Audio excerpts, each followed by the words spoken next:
Friends, ಎಲ್ಲರಿಗೂ ಸುಸ್ವಾಗತ. ಇವತ್ತು ನಮ್ಮ ಚಿಕ್ಕಮ್ಮನೂರಲ್ಲಿ ಜಾತ್ರೆ ಇದೆ. ಒಂದು ವಾರದಿಂದನೂ ಜಾತ್ರೆ ಅವ್ರ ಊರಲ್ಲಿ. ಇವತ್ತು ಬಾಡಿಟ್ಟು ಇವತ್ತು ಹೋಗ್ತಾ ಇದ್ದೀವಿ. ಸೊ ನಾವು ಹೋಗೋಕ್ಕಾಗಿರಲಿಲ್ಲ, ಆಕೆ ಇವತ್ತು ಹೋಗ್ತಾ ಇದ್ದೀವಿ. ಸೊ ಇವಾಗ ಚಂದು ಬರ್ತಾ ಇಲ್ಲ. ನಾನು ನಮ್ಮ ಮನೆಯವರು ನನ್ನ ಮಗ 3 ಜನ ಹೋಗ್ತಾ ಇದ್ದೀವಿ. ಗಾಡಿಯಲ್ಲಿ 4 ಜನ ಹೋಗೋಕ್ಕಾಗಲ್ಲ. ಅವಳು ಬೇರೆ ಮತ್ತು 3 ಗಂಟೆಗೆ ಕಂಪ್ಯೂಟರ್ ಕ್ಲಾಸ್ಗೆ ಹೋಗಬೇಕು. ಹಾಗಾಗಿ ನಾವೇ ಹೋಗ್ತಾ ಇದ್ದೀವಿ. ಬನ್ನಿ ಹೋಗೋಣ. ಇವಾಗ ನಾವು ಹೊರಡ್ತಾ ಇದ್ದೀವಿ. ಚಂದು ವಿಡಿಯೋ ಮಾಡ್ಕೊಂಡು ಕೊಡ್ತಾ ಇದ್ದಾಳೆ ನಮಗೆ.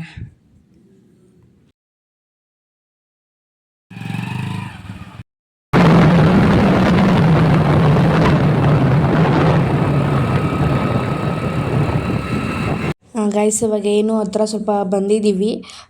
ಹಾಗೆ ನೋಡಿ ಯಾವ ಥರ ಕಾಣಿಸ್ತಾ ಇದೆ. ಹಳ್ಳಿ ಕಡೆ ಹೋಗೋದಕ್ಕೆ ಒಂಥರ ಚೆಂದ. ಎಲ್ಲಿ ನೋಡಿದ್ರು ಸಹ ಹಸಿರು ಇರುತ್ತೆ. ಹಾಗೆ ತೆಂಗಿನ ಮರ, ಅಡಿಕೆ ಗಿಡ ಎಲ್ಲನೂ ಸಹ ಎಲ್ಲಿ ನೋಡಿದ್ರು ಅದೇ ಸಿಗ್ತಾ ಇರುತ್ತೆ. ಹಾಗೆ ಹಸು, ಮೇಕೆ, ಕುರಿ ಎಲ್ಲನೂ ನೋಡ್ತೀವಿ. ಹಾಗೆ ತುಂಬ ಖುಷಿ ಆಗುತ್ತೆ. ಚಿಕ್ಕ ಚಿಕ್ಕ ಮಕ್ಕಳನ್ನ ಕರ್ಕೊಂಡೋದ್ರೆ ಹಸು, ಮೇಕೆ, ಕುರಿ ಜೊತೆ ಆಡೋದಕ್ಕೆ ತುಂಬ ಇಷ್ಟಪಟ್ಕೊಂಡು ಆಟ ಆಡ್ತಾರೆ. ಹಾಗೆ ಮಧ್ಯಾಹ್ನದ ಹೊತ್ತು ಮರದ ಕೆಳಗಡೆ ಕೂತ್ಕೊಂಡ್ರೆ ಫುಲ್ಲು ತಂಪಾಗಿರುತ್ತೆ. ಎಷ್ಟು ಖುಷಿಯಾಗುತ್ತೆ ಅಲ್ವಾ. ಊರ ಕಡೆ ಹೋಗ್ಬಿಟ್ಟು ಅದನ್ನು ಎಂಜಾಯ್ ಮಾಡಬೇಕು. ನೆಟ್ವರ್ಕ್ ಬರಲಿಲ್ಲ. ಬಹಳ ವರ್ಷಗಳ ನಂತರ ಎಂಟ್ರಿ ಕೊಟ್ಟಿದ್ದಾರೆ.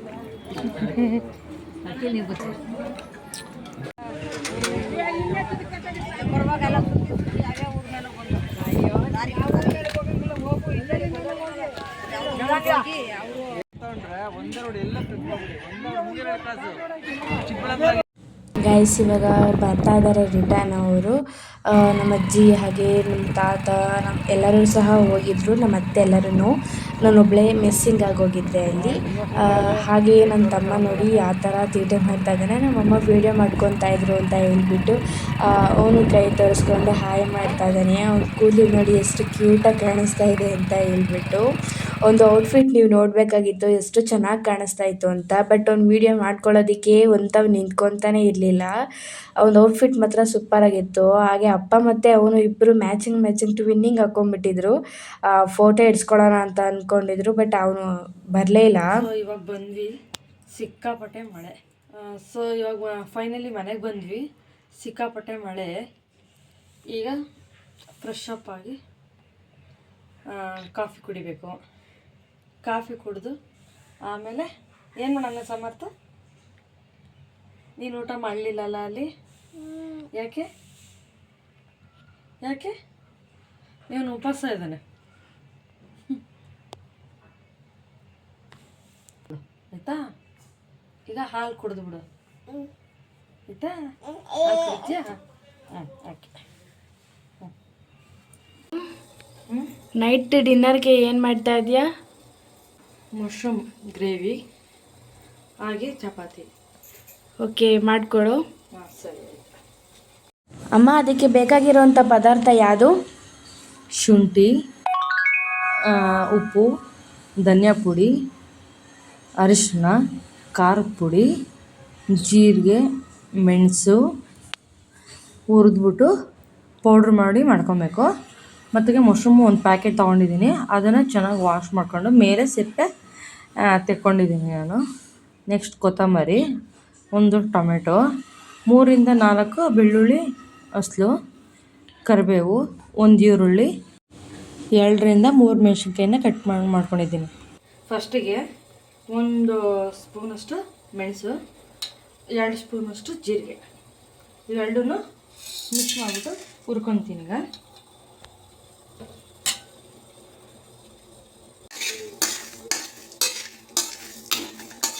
ಇದನ್ನು ಈಗ ಪುಡಿ ಮಾಡ್ಕೊಳ್ಳೋಣ. ನೀವು ಬೇಕಾದರೆ ಮಿಕ್ಸಿಯಲ್ಲಾದರೂ ಪುಡಿ ಮಾಡ್ಕೊಬೋದು, ಇಲ್ಲ ಅಂತಂದ್ರೆ ಹಂಗೆ ಕುಟ್ಬಿಟ್ಟು ಪುಡಿ ಮಾಡ್ಕೊಬೋದು. ಚೆನ್ನಾಗಿರುತ್ತೆ. ಹಂಗೆ ಪುಡಿ ಮಾಡ್ಕೊಂಡ್ರೆ ಚೆನ್ನಾಗಿರುತ್ತೆ. ಆಫ್ ಮಾಡ್ತೀನಿ ನಾನು. 1 ಸ್ಪೂನು ಆಯಿಲ್ ಹಾಕೊತಾ ಇದ್ದೀನಿ. ಈಗ ಮೊದಲಿಗೆ ಬೆಳ್ಳುಳ್ಳಿ ಒಂದು 5ರಿಂದ 6 ಎಸ್ಲು. ಇದು ಸ್ವಲ್ಪ ಫ್ರೈ ಆಗಬೇಕು.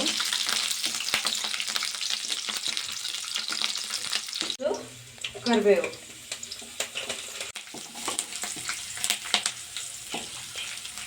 ಸಣ್ಣದಾಗಿ ಕಟ್ ಮಾಡ್ಕೊಂಡಿದ್ದೀನಿ ಕರಿಬೇವನ್ನ.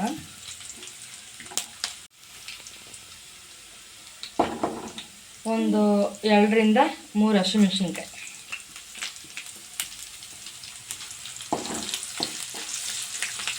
ಈರುಳ್ಳಿ ಹಾಕೊತಾ ಇದ್ದೀನಿ. ಒಂದು 2 ಈರುಳ್ಳಿ ಕಟ್ ಮಾಡಿ ಹಾಕೊಂಡಿದ್ದೀನಿ.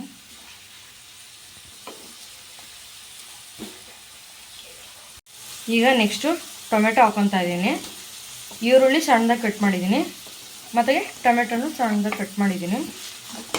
ಚೆನ್ನಾಗಿ ಅದು ಟೊಮೆಟೊ ಬೇಯಬೇಕು.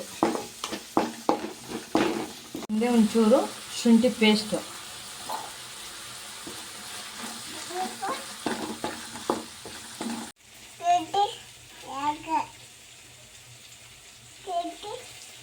ಏನು ಬೇಕಪ್ಪ ನಿನಗೆ? ಹಾಂ, ದೋಸೆ, ರೊಟ್ಟಿ, ಚಪಾತಿ ಮಾಡೋಣ ಇವತ್ತಾಯ್ತಾ? ಚಪಾತಿ ಮಾಡೋಣ. ಡನ್. ನಾನು ಚಪಾತಿಗೆ ಚೆನ್ನಾಗಿರುತ್ತೆ. ಸಮು ಡನ್. ನೋಡಿ ಅಕ್ಕನ ನೋಡಬೇಕು, ವಿಡಿಯೋ ಮಾಡು ಅಂತ ಹೇಳ್ಬಿಟ್ಟು ಏನೇನೋ ಮಾಡ್ತೀಯಾ. ಓ, ನೀನು ಹಾಕ್ತೀಯಾ ಸಾಲ್ಟ್ನ? ಸರಿನಪ್ಪ. ಈಗ ಮಶ್ರೂಮ್ನ ತೊಳೆದ್ಬಿಟ್ಟು ಅದ್ರ ಮೇಲೆ ಸಿಪ್ಪೆಲ್ಲ ಇರುತ್ತಲ್ಲ ಅದನ್ನೆಲ್ಲ ಕ್ಲೀನ್ ಮಾಡ್ಕೊಂಡಿದ್ದೀನಿ. ಕ್ಲೀನ್ ಮಾಡಿಕೊಂಡು ಕಟ್ ಮಾಡ್ಕೊಂಡಿದ್ದೀನಿ. ಈಗ ಇದನ್ನು ಹಾಕೋಣ ಮತ್ತು ಎಲ್ಲ ಚೆನ್ನಾಗಿ ಮಿಕ್ಸ್ ಮಾಡ್ಕೊಬೇಕು. ರೈಸ್ ಎಷ್ಟು ನೀರು ಬಿಟ್ಕೊಳ್ತಾ ಇದೆ, ಅದೇನೆ ನೀವು ನೋಡ್ತಾ ಇರ್ಬೋದು. ಎಷ್ಟು ಹಾಕಿದ್ವಿ ನಾವು, ಎಷ್ಟಾಗಿದೆ ಮಶ್ರೂಮ್ ಅಂತ ಹೇಳಿ. ಅದು ಸ್ವಲ್ಪ ಬೈತಾ ಫುಲ್ಲು ಸಣ್ಣಗಾಗುತ್ತೆ ಮಶ್ರೂಮು. ನೀವು ಜಾಸ್ತಿ ಹಾಕಿದ್ರೆ ಏನು ಇಷ್ಟೇನ ಆಗಿದ್ದು ಅಂತ ನೀವು ಅಂದ್ಕೊಬೋದು. ಅದು ಕಮ್ಮಿ ಆಗುತ್ತೆ. ಇದನ್ನು ಸ್ವಲ್ಪ ಹೊತ್ತು ಬೇಯಿಸ್ಬೇಕು. ಅರಿಶಿನ ಪುಡಿ 1/4 ಸ್ಪೂನು, 1 ಚಿಟಿಕೆ ಅಷ್ಟು ಅರಿಶಿನ, 1 ಸ್ಪೂನು ಖಾರದ ಪುಡಿ, 1-2 ಸ್ಪೂನು ಧನಿಯಾ ಪುಡಿ ಹಾಕೊತಾ ಇದ್ದೀನಿ. ಈಗೆಲ್ಲ ಮಿಕ್ಸ್ ಮಾಡ್ಕೊಬೇಕು ಚೆನ್ನಾಗಿ. ಈಗ ಪೆಪ್ಪರ್ ಪೌಡ್ರು ಮತ್ತು ಈಗ ಜೀರಿಗೆ ಹುರಿದು ಮಾಡ್ಕೊಂಡಿದ್ವಲ್ಲ ಅದನ್ನು ಆಡ್ ಮಾಡ್ತಾ ಇದ್ದೀನಿ.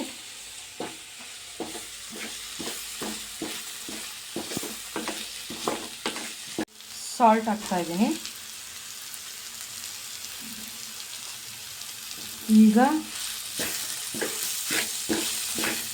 ಸೈಡಲ್ಲಿ ಎಲ್ಲ ಎಣ್ಣೆ ಬಿಟ್ಕೊಳೋ ಥರ ಅಲ್ಲಿ ಗಂಟನೂ ಆಡಿಸ್ಕೊಬೇಕಾಗುತ್ತೆ. ಸೈಡಲ್ಲೆಲ್ಲ ಎಣ್ಣೆ ಬಿಟ್ಕೊಳುತ್ತೆ. ಅದಾದಮೇಲೆ ಆಗಿದೆ ಅಂತ ಇವಾಗ ಕೊತ್ತಂಬರಿ ಹಾಕೊತಾ ಇದ್ದೀನಿ. ಇದಕ್ಕೆ ಗೋಡಂಬಿ ನೆನೆಸ್ಬಿಟ್ಟು ಅದನ್ನ ರುಬ್ಬಿಟ್ಟು ಪೇಸ್ಟ್ ಮಾಡಿಬಿಟ್ಟು ಹಾಕಿದ್ರೆ ಚೆನ್ನಾಗಿರುತ್ತೆ. ಇನ್ನು ಇಲ್ಲ ಕಾಯಿ ಬೇಕು ಅನ್ನೋರು ಕಾಯಿ ಹಾಕೊಬೋದು. ನಾನೇನು ಕಾಯಿಯನ್ನು ಆ್ಯಡ್ ಮಾಡ್ತಾಯಿಲ್ಲ, ಗೋಡಂಬಿನೂ ಹಾಕ್ತಾಯಿಲ್ಲ, ಜಸ್ಟ್ ಹಂಗೆ ಮಾಡ್ತಾಯಿದ್ದೀನಿ. ಈಗ ರೆಡಿಯಾಗಿದೆ.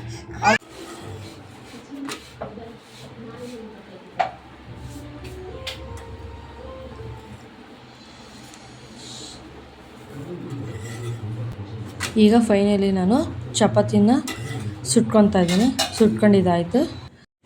ಈಗ ಫೈನಲಿ ರೆಡಿ ಆಯಿತು ಚಪಾತಿನೂ ಪಲ್ಯನೂ.